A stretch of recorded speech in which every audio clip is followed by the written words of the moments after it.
Current affair के इस session में महत्वपूर्ण बिंदुओं को देखते हैं जो हमारे प्रतियोगिता परीक्षा के लिए अति महत्वपूर्ण है।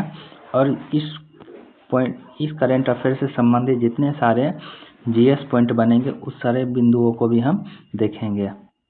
पहला क्वेश्चन है, किस राज्य के पिथौरा चित्रकला को जीआई टैग मिला है?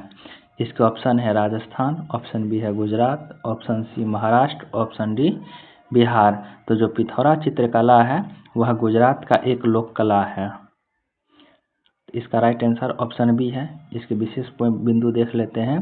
गुजरात के पिथौरा चित्रकला को जीआई टैग मिला है और इसका उद्देश्य जो है जनजातीय कला को संरक्षण देना और कलाकारों की आजीविकाओं को सुधार करना। यह गुजरात के जो राठवा जनजाति समुदाय है उसके द्वारा यह चित्रकला की जाती है। यह पारंपरिक लोक कला है जिसमें घरों की दीवारों पर बाबा पिथौरा के सम्मान में चित्रित किया जाता है। इसमें प्रकृति की जो है दृश्य रहता है जिसमें घोड़ा, पेड़ पौधे इत्यादि चीज़ों का जो है इसमें चित्रित किया जाता है। अगला क्वेश्चन है, भारत की यहाँ 9वीं सदी होता। भारत की 9वीं सदी की विशाल शैलकीर्ति प्रतिमा कहाँ प्राप्त हुई है? ऑप्शन ए है Orissa, option B Gujarat, option C Assam, option D Paschim Bangal. इसका राइट आंसर है उड़ीसा। उड़ीसा में जो होती है 9वीं शताब्दी की एक विशाल शैलकीर्ति प्रतिमा प्राप्त हुई है। और यह विशाल शैलकीर्ति प्रतिमा जो है अनंत विष्णु भगवान की जो होता है अनंत शयन शैलकीर्ति है, जो उड़ीसा के ढेंकानाल जिला में जो सारंगा में स्थित यह मूर्ति प्राप्त हुई है। यह भारत की जो अब तक की सबसे बड़ी क्षैतिज मुक्त आकाशीय शैलकीर्ति प्रतिमा है। इसकी लंबाई 15 मीटर लंबी है और 7 मीटर चौड़ी है। और इसका निर्माण जो होता है भौमकर वंश के शासनकाल में हुआ है। तो याद रखिएगा कि विशाल शैलकीर्ति प्रतिमा उड़ीसा के सारंगा में प्राप्त हुई है और यह ढेंकानाल जिला में स्थित है।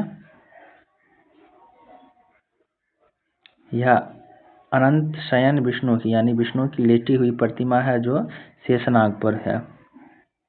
अगला क्वेश्चन देखते हैं, भारत का पहला स्वदेशी टर्बोजेट इंजन का विकास किसने किया? ऑप्शन ए हाल है, option B ISRO, option C है डीआरडीओ की एक जो उप संस्था है जीटीआरई और एक ऑप्शन डी है बेल। तो इसका राइट आंसर है ऑप्शन सी। जीटीआरई के द्वारा जो है भारत का पहला स्वदेशी टर्बोजेट इंजन का विकास किया गया है। जीटीआरई जो होती है यह डीआरडीओ की एक उप संस्था है। देख लेते हैं इससे जुड़े विशेष पॉइंट। भारत का जो पहला स्वदेशी टर्बोजेट इंजन का विकास डीआरडीओ के जीटीआरई प्रयोगशाला बेंगलुरु में किया गया। यह 350 केजी का जो थ्रस्ट उत्पन्न करता है जो लंबी दूरी के जो क्रूज मिसाइल होते हैं और मानव रहित हवाई वाहनों को जो होता है यह शक्ति प्रदान करता है।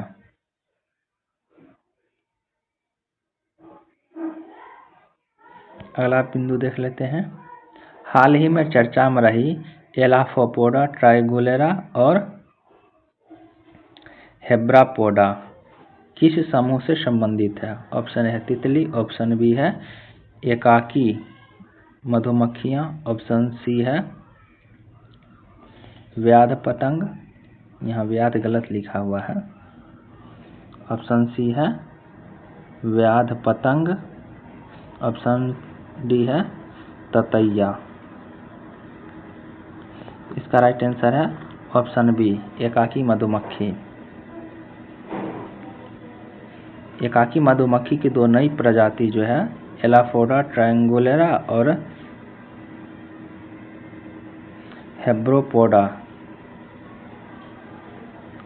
ये मधुमक्खियाँ जो होता है ग्रुप में नहीं रह करके अकेले रहना पसंद करती है।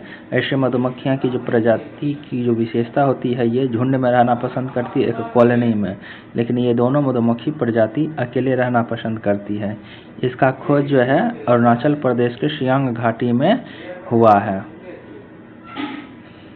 यहीं पर असम में ही अरुणाचल प्रदेश के सियांग घाटी में किया गया। और अरुणाचल प्रदेश में ही एक दुर्लभ पुष्पीय पौधा साइपेंथस हुकेरी, सॉरी यहाँ साइपेंथस ने साइनेंथस हुकेरी होगा, साइनेंथस हुकेरी जो होती है पौधे का, दुर्लभ पुष्पीय पौधे का खोज भी किया गया है।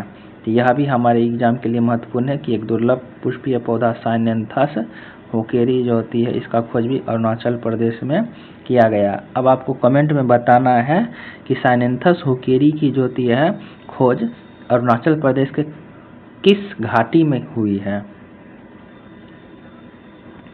अगला है सप्तकोशी और शनकोशी परियोजना किस राज्य ने शुरू की। ऑप्शन ए है Bihar, option B Paschim Bangal, option C Orissa, option D Jharkhand. इसका राइट आंसर है ऑप्शन ए बिहार। बिहार ने सप्तकोशी और शनकोशी कमला परियोजना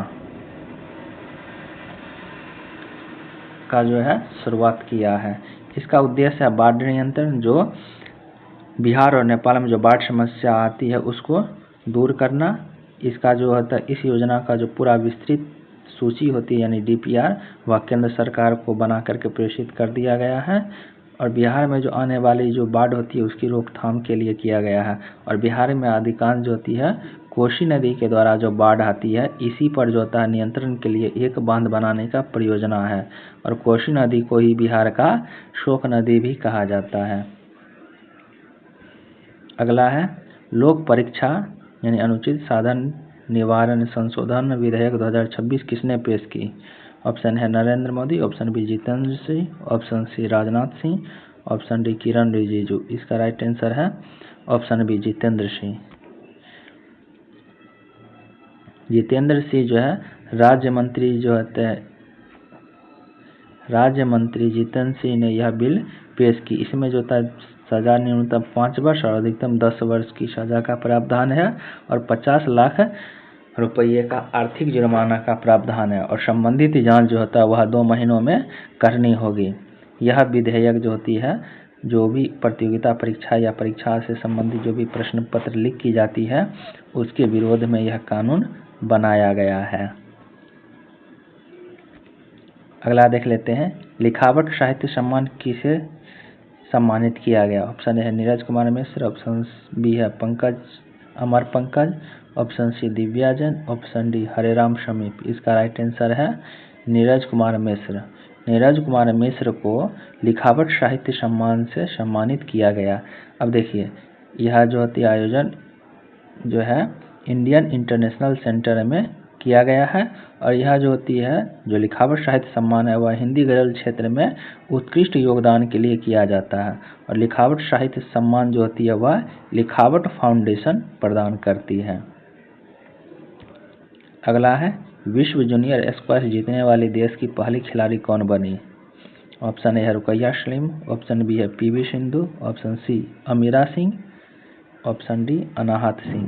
तो विश्व जूनियर स्क्वैश जीतने वाली देश की पहली महिला खिलाड़ी अनाहत सिंह बनी है। यह 18 वर्षीय जो होती है खिलाड़ी देश की पहली खिलाड़ी बनी है जिसने विश्व जूनियर स्क्वैश चैंपियनशिप जीती है। यह रुकैया सलीम के मिस्र देश के रुकैया सलीम को जो है पराजित करके यह खिताब जीती है। विश्व जूनियर स्क्वैश का आयोजन कनाडा में किया गया था। और अनाहत सिंह की जो विश्व रैंकिंग होती है वह 20वीं है। अगला क्वेश्चन है कॉमनवेल्थ गेम्स 2026 में वेट लिफ्टिंग में दिलीप महादुगावित ने कौन सा पदक जीता। ऑप्शन ए है स्वर्ण पदक, ऑप्शन बी रजत पदक, ऑप्शन सी कांस्य पदक, ऑप्शन डी इनमें से कोई नहीं। तो यह क्वेश्चन गड़बड़ है, थोड़ा टाइपिंग मिस्टेक है, सॉरी इसके लिए।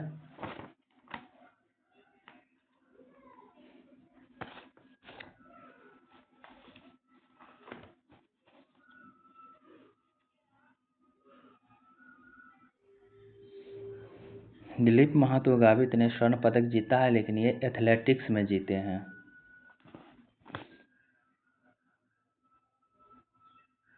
क्वेश्चन में यहाँ गलत दिया हुआ है, ये एथलेटिक्स में 100 मीटर की रेस में जो होता है जीते हैं और ये स्वर्ण पदक जीते हैं। दिलीप महादुगावित ने स्वर्ण पदक जीते हैं। इसका राइट आंसर स्वर्ण पदक होगा। और ये दिलीप महातो गावित एथलेटिक्स से संबंधित है। अगला है कारगिल विजय दिवस कब मनाया जाता है? 25 जुलाई, 26 जुलाई, 27 अप्रैल या 27 जुलाई? इसका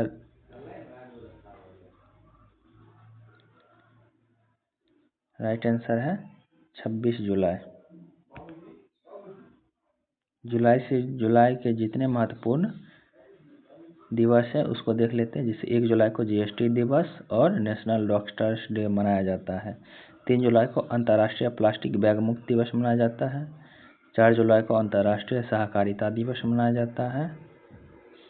और 7 जुलाई को विश्व क्षमा दिवस, चॉकलेट नहीं, विश्व क्षमा दिवस जो होती है 7 जुलाई को मनाई जाती है।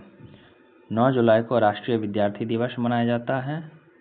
11 जुलाई को विश्व जनसंख्या दिवस मनाया जाता है।